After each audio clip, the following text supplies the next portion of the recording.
Olá! Hoje a gente vai mergulhar num dos maiores mistérios da natureza. Vamos tentar desvendar como é que os insetos, com suas estratégias de reprodução tão variadas e francamente geniais, conseguiram dominar o nosso planeta.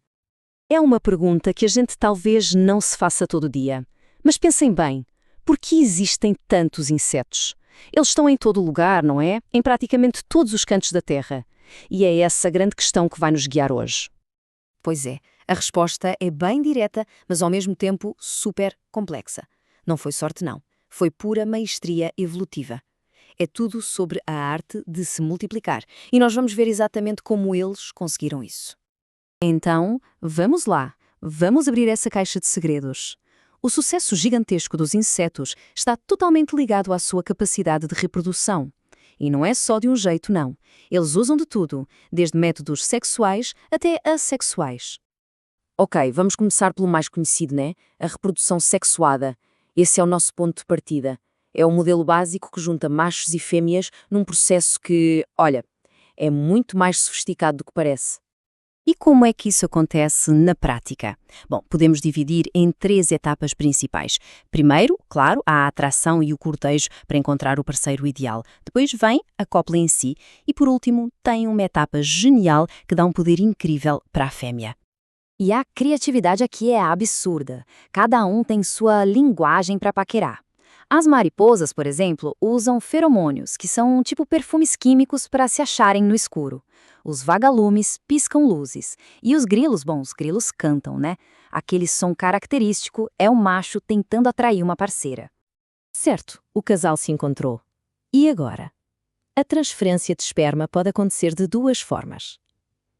A mais comum é a transferência direta, onde o macho deposita o esperma diretamente dentro da fêmea. Mas em alguns insetos mais antigos, o macho deixa um tipo de pacote de presente com o esperma para a fêmea pegar depois.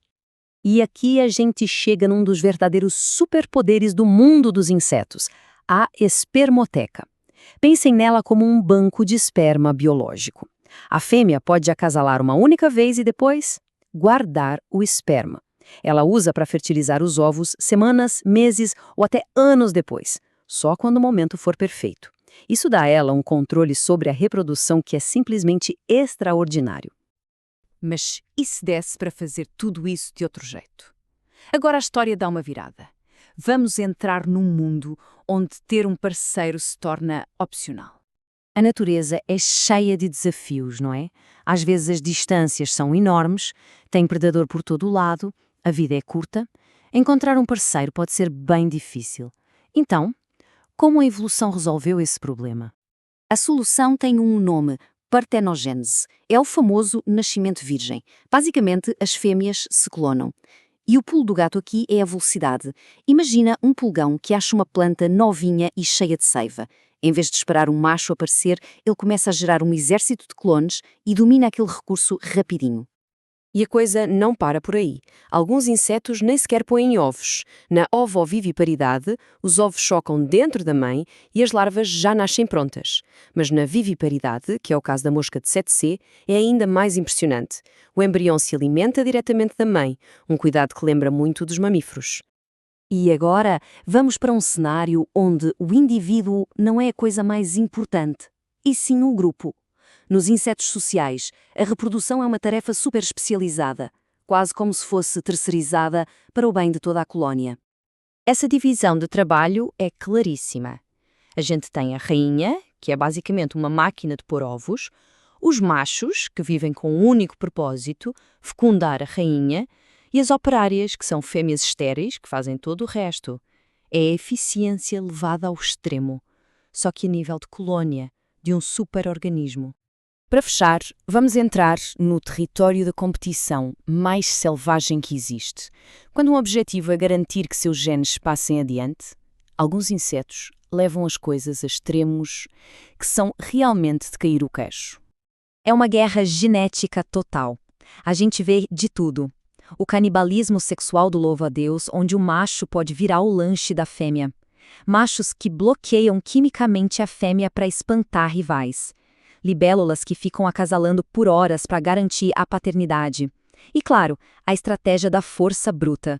botar milhares de ovos e torcer para que alguns sobrevivam. E tudo isso nos leva a esta grande conclusão.